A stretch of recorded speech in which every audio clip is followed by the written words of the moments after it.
Gênesis, no capítulo 33, versículos de 1 a 4, fala assim: E levantou Jacó os seus olhos e olhou, e eis que vinha Esaú, e 400 homens com ele.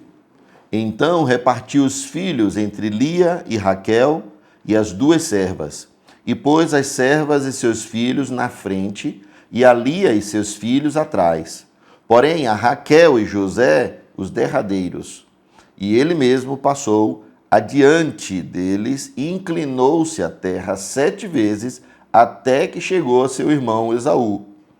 Então Esaú correu-lhe ao encontro e abraçou-lhe, e lançou-se sobre o seu pescoço e o beijou, e choraram.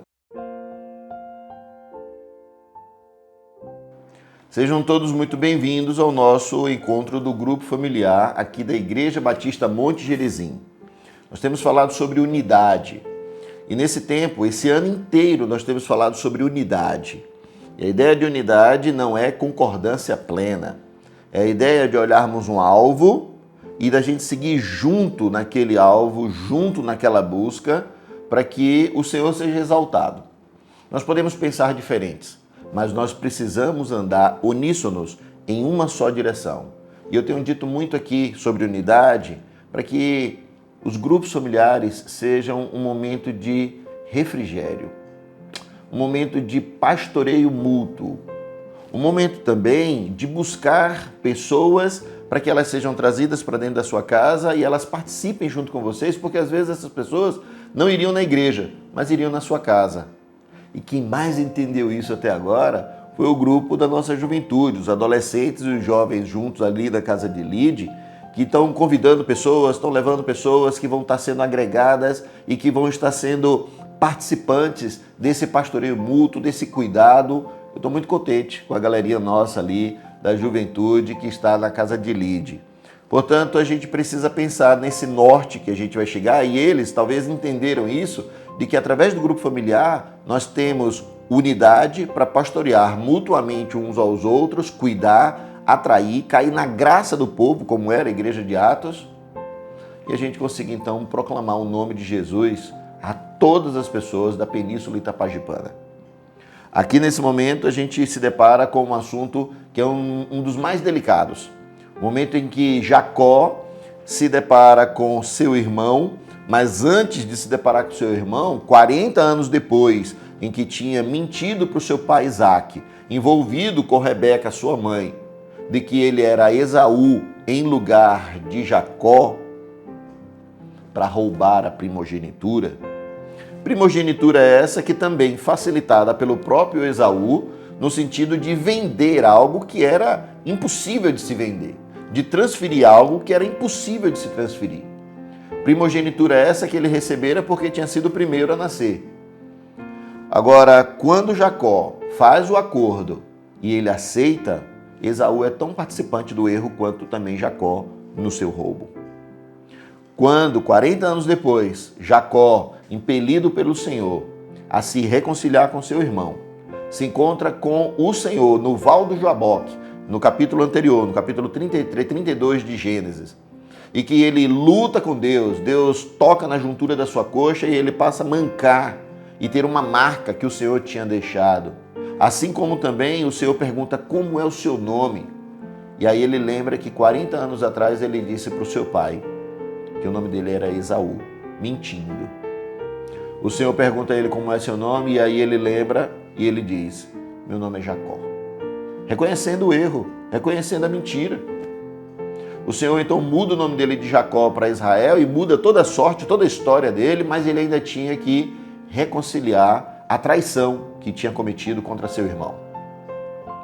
Passado então o tempo, agora a gente chega nesse capítulo 33, Jacó divide a tribo e ele vai à frente, manda presentes para Esaú, vai à frente, se inclina por 7 vezes e quando ele chega diante de Esaú, talvez esperando que Esaú desferisse um golpe com a espada e matasse, Esaú surpreendentemente abraça, beija e os dois choram intensamente. Ali foi selado um perdão, ali foi selada a paz. Prova dessa paz e prova desse perdão é que no capítulo 35, versículo 27 e 28, a gente vê exatamente o momento em que os dois, Esaú e Jacó, estão sepultando seu pai Isaque, porque tinha feito paz, reconciliação. A unidade que eles viveram nesse momento, nesse aspecto, foi da ideia de que, por mais que ele tivesse sido, Esaú, traído pelo próprio irmão, ele se reconciliou e ele andou junto com seu irmão na reconciliação. Não andaram juntos depois de morarem no mesmo lugar, porque Esaú foi à frente e Jacó foi para outro canto, mas ficaram em paz. A gente precisa então saber que até mesmo uma grande traição pode e deve haver perdão. Por causa do perdão que eles promoveram um para os outros, eles conseguiram depois sepultar seu pai. Por conta da paz que eles promoveram um com o outro, ensinou a Jacó algo que ele nunca aprenderia se não fosse do seu próprio irmão que tinha sido traído. O ensino sobre unidade hoje é que as grandes e maiores traições podem e devem ser perdoadas para que haja unidade. Pergunto então a você, tem alguma traição que alguém cometeu contra você que você precisa perdoar para voltar a ter paz? Não necessariamente para poder dizer que concordou com o que a pessoa fez, porque Esaú não disse eu concordei com o que você fez, ou tudo bem pelo que você fez, mas o choro entre os dois mostrava arrependimento de que não foi certo o que fez. Você tem alguém no seu coração que precisa ser perdoado, que precisa voltar a ter unidade, voltar a ter paz, porque sem paz a gente não consegue nem mesmo enterrar os nossos mortos. Eles tinham paz e puderam enterrar o seu pai juntos. Quem você precisa perdoar e voltar a ter unidade para ter paz? Não necessariamente para voltar a caminhar junto, mas para ter paz. Tem alguém? Eu queria que você tivesse coragem de confessar agora.